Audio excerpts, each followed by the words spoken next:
यहाँ उपस्थित सभी आरएमए के आदरणीय मेंबर्स,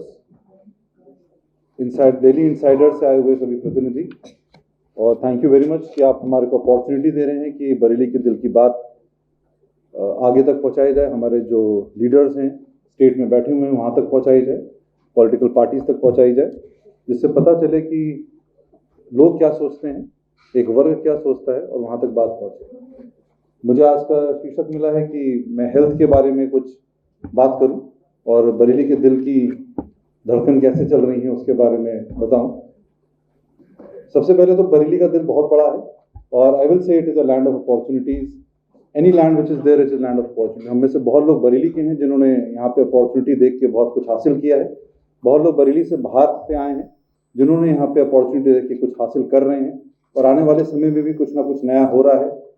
बरेली में विकास हर दिन बढ़ता चला जा रहा है, पॉपुलेशन बढ़ रही है, आसपास के जो जिले हैं वहाँ से लोग आ रहे हैं, बस रहे हैं यहाँ पे, कुछ नया उद्योग लगा रहे हैं, व्यापार कर रहे हैं, ट्रेडिंग कर रहे हैं, और कुछ ना कुछ बढ़ता चला जा रहा है। तो इसमें ज़रूर बरेली का दिल बड़ा है।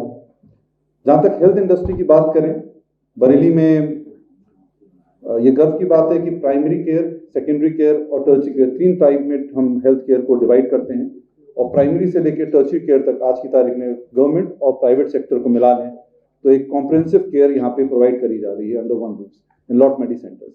बट जो ज़रूरी है, what is health, what is the crux of health का क्या मतलब होता है, that is all about saving life. और एक सरकार, जो प्रतिनिधि लोग हैं, उनका क्या होता है कि वो लाइफ को वैल्यू करें, और वो तब पता चलता है जैसे अभी हम लोगों ने कोरोना में डिजास्टर, एक बहुत बड़ा महामारी को देखा, और उसमें किस तरीके से सरकार थी, प्राइवेट हेल्थ केयर सेंटर्स थे, सरकारी सेंटर्स थे, सबने, और प्रशासन, शासन, सबने मिलके, एनजीओज, वेरियस लीडर्स, कॉरपोरेट, सबने मिलकर उस महामारी को किस तरीके से फेस किया। बहुतों ने खोया भी और बहुतों ने कुछ पाया भी, और एक इंटीग्रेटेड अप्रोच के साथ हमने उस इमरजेंसी, उस डिजास्टर को हम ठीक कर पाए, हम फैसिलिटी प्रोवाइड कर पाए। लेकिन आज की तारीख में आप ये सोचिए कि हम में से, आप में से कोई भी जना, अगर किसी का किसी भी एक क्षेत्र में एक्सीडेंट होता है, तो क्या हमें एक्सीडेंट होता है या दिल का दौरा पड़ता है या एक न्यूरो स्ट्रोक होता है, आज की तारीख में बहुत आम बीमारियां हैं, बिकॉज हमारे लाइफस्टाइल से संबंधित हैं। घर में स्ट्रोक हो गया है, ब्रेन स्ट्रोक हो गया है, या हार्ट अटैक हो गया है, या कोई एक्सीडेंट हो गया है, तो कोई हमारे पास ऐसा सिस्टम है कि हम कोई एक नंबर दबा सकें या बेल दबा सकें। हम में से जितने लोग बैठे, कोई स्ट्राइक करता है कि हम इमरजेंसी में कहाँ जाएं, मुझे नहीं लगता कि कोई इमीडिएट मालूम होता है। हमें मालूम होता है कोई एक सेंटर है, हो सकता है वो हमारे घर से 10 किलोमीटर की दूरी पे हो, 5 किलोमीटर की दूरी पे हो सकता है जो नियरेस्ट सेंटर है वो सर्विसेज के लिए इनेबल्ड ना हो या इक्विप्ड ना हो। तो मेरे हिसाब से आज की तारीख में हर, इट्स नॉट अबाउट बरेली, मेरे ख्याल से बहुत से ऐसे जो हम लोग बी क्लास सिटीज़ हैं, उनके लिए इंपॉर्टेंट है। ए क्लास सिटीज़ में ज़रूरी है, ज़रूर ट्रॉमा सेंटर्स, इमरजेंसी सेंटर्स एक इंटीग्रेटेड अप्रोच के साथ बनते चले जा रहे हैं, एम्बुलेटरी सर्विसेज बेटर होती चली जा रही हैं। बट आज बरेली में अगर मैं आपको बताऊं तो 90 के आसपास एम्बुलेंस सरकारी हैं, 102, 108 नंबर चल रही हैं, बहुत बड़े तबके को वो केटर कर रही हैं। बट अभी भी कुछ जो ये सर्विसेज हैं जिसको हम इमरजेंसी बोलते हैं, इमरजेंसी केयर बोलते हैं, उसके लिए कोई इंटीग्रेटेड अप्रोच अभी तक नहीं है।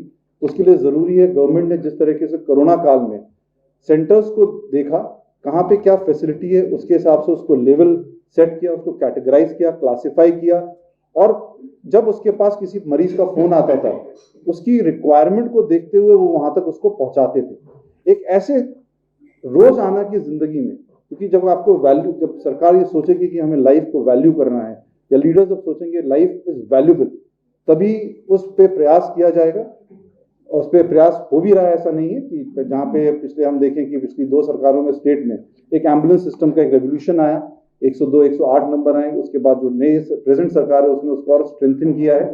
बट हमें लगता है कि कहीं ना कहीं एक्सीडेंट्स को क्लासीफाई करें, चिन्हित करें। बरेली एक, अगर हम कहें 10 किलोमीटर के रेडियस में बसा हुआ है, तो उस 10 किलोमीटर में चिन्हित करें कि अगर बरेली रोड और दिल्ली रोड में अगर एक्सीडेंट किसी का होता है, या वहां के निवासी को किसी को दिल का दौरा, what is the nearest centre to go, जहां पे उसे कॉम्प्रिहेंसिव केयर मिल जाए। ऐसा ना हो कि वो जब तक वहां पहुंचे, वहां पे एड लेके दूसरे सेंटर तक पहुंचे, हम उसे लूज कर चुके हैं। Medical science is all about time. हम कितनी जल्दी, किस समय पर, कितनी जल्दी उस गोल्डन पीरियड में उसको एक इलाज पहुंचा सकें and we can save life.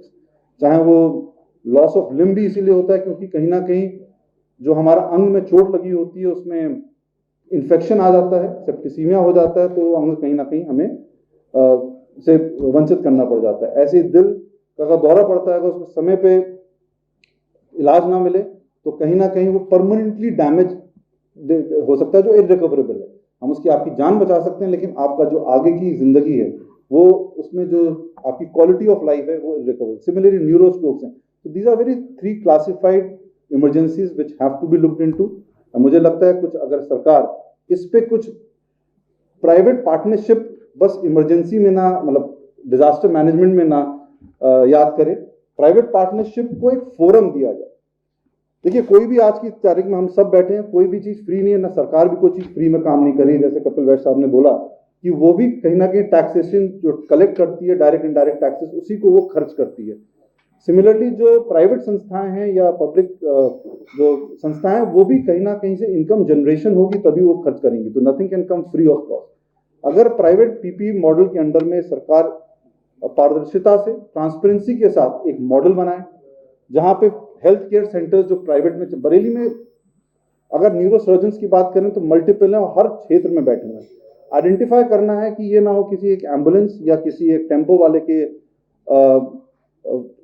उसकी मनचाही वजह से उस मनचाहे हॉस्पिटल में ना पहुंचे, बल्कि वो नियरेस्ट न्यूरो सर्जन के पास पहुंचने की जरूरत है, जहां पे नियरेस्ट फैसिलिटी उसे मिल जाए। एक कोई जीपीएस सिस्टम, उसके बाद आज की तारीख में डिजिटलाइजेशन का वो है, कोई एप्लीकेशन हो जो हर एम्बुलेंस, चाहे वो प्राइवेट हो चाहे वो सरकारी हो, चयनित हो, उसके पास एक सिस्टम हो जहां पे वो इमरजेंसी को एंटर करे, वो उसको बता सके which is the nearest centre for you to attend. जब कॉल जाए उसके पास, किसी एम्बुलेंस के पास कॉल जाए, तो इंटीग्रेटेड अप्रोच के साथ I think it will be, ये अगर हम कुछ ऐसा कर सकें तो जो दिल हम लोग का धड़कने जो हैं कभी कभी सुस्त पड़ जाती हैं, उनमें और तेजी आ जाएगी, उनको और बेटर, हमारे ईसीजी बेटर आने लगेंगे। तो अगर कुछ इमरजेंसी हेल्थ सर्विसेज के ऊपर कुछ काम करें सरकारें, तो जो लाइफ है हम लोग, जो वैल्यू ऑफ लाइफ है उसको हम बेटर कर पाएंगे, और जो हेल्थ केयर सिस्टम है जो उसका वेरी पर्पस है सेविंग लाइफ, सही मायने में हम लोग कर पाएंगे। Thank you very much.